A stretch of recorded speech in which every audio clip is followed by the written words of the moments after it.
teman-teman, pada video kali ini kami akan menjelaskan mengenai akuisisi saham perusahaan dengan dosen pengampu Ibu Dr. Rini Indahwati, SEAK, MSc, CA, CBV, CIRA. Anggota kelompok kami yaitu Arini Nurjauhara, Rara Windia, Raihani Ihsan, dan Rusneli Linawati Lumban Gaul. Langsung saja kita saksikan presentasinya ya. Apakah yang dimaksud dengan akuisisi saham? Akuisisi saham adalah pengambil alihan atau takeover sebuah perusahaan dengan membeli saham dari perusahaan yang diakuisisi. Akuisisi dapat dibeli secara tunai, obligasi maupun saham. Perusahaan yang mengakuisisi atau membeli saham yang dijual disebut dengan investor, sedangkan perusahaan yang diakuisisi atau perusahaan yang menjual sahamnya disebut dengan investee. Apabila entitas pengakuisisi merupakan perusahaan publik, peraturan Badan Pengawas Pasar Modal mensyaratkan adanya pihak independen, yakni perusahaan penilai atau appraisal company untuk menilai kelayakan harga akuisisi berdasarkan nilai wajar dari entitas target. Penilai independen akan melakukan penilaian berdasarkan Standar Penilaian Indonesia atau SPI. Perusahaan penilai memiliki peran penting dalam menentukan nilai wajar dari aset entitas, karena nilai wajar ini diperlukan sebagai informasi penting bagi para investor dalam pengambilan keputusan investasi. Pembiayaan akuisisi saham. Pembiayaan akuisisi dengan saham dilakukan dengan menerbitkan saham baru. Pembiayaan jenis ini dilakukan dengan menerbitkan saham baru atau mengeluarkan kembali saham treasury atau perbendaharaan yang dibelikan kepada pemilik lama entitas target.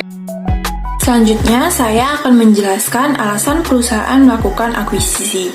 Yang pertama, untuk kepentingan pertumbuhan perusahaan. Yang kedua, untuk meningkatkan dana. Yang ketiga, untuk menambah keterampilan manajemen dan teknologi. Yang keempat, untuk pertimbangan pajak. Dan yang kelima, untuk melindungi diri atau perusahaan dari pengambil alihan. Nah, lalu ada kelebihan dari akuisisi saham, yaitu akuisisi saham tidak memerlukan rapat pemegang saham dan suara pemegang saham. Dalam akuisisi saham tidak diperlukan persetujuan manajemen perusahaan. Akuisisi saham dapat digunakan untuk pengambil alihan perusahaan yang tidak bersahabat atau hostile takeover. Di situ ada kelebihan, pasti ada kekurangan.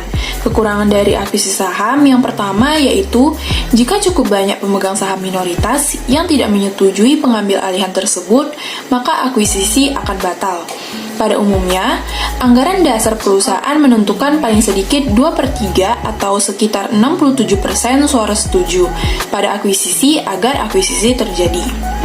Yang kedua, apabila perusahaan mengambil alih seluruh saham yang dibeli, maka akan terjadi merger. Contoh perusahaan yang pernah melakukan akuisisi saham, yaitu PT Dompet Karya Anak Bangsa atau GOPA yang merupakan anak dari perusahaan Gojek mengakuisisi 1,95 miliar lembar saham Arto seharga 1.150 per saham.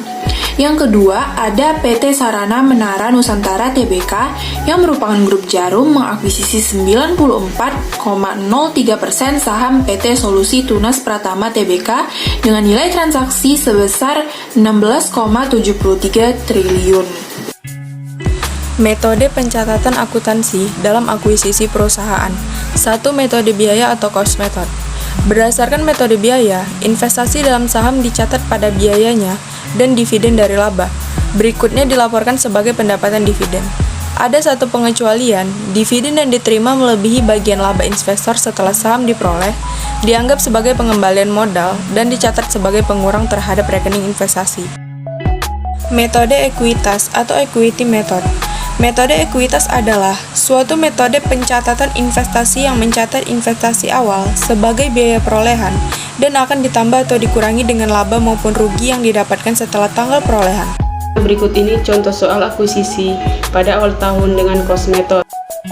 Jurnal pertama saat perolehan saham yaitu investasi saham PT kecil pada kas sebesar 280 juta, kemudian kedua pengakuan laba bersih perusahaan anak semester 1 sebesar 30 juta tidak di jurnal, kemudian yang ketiga yaitu pengumuman pembagian dividen perusahaan anak sebesar 12.500 di jurnal dengan piutang dividen pada investasi saham PT kecil masing-masing sebesar 10 juta, kemudian keempat pembayaran dividen oleh perusahaan anak jurnalnya yaitu kas pada piutang dividen sebesar 10 juta.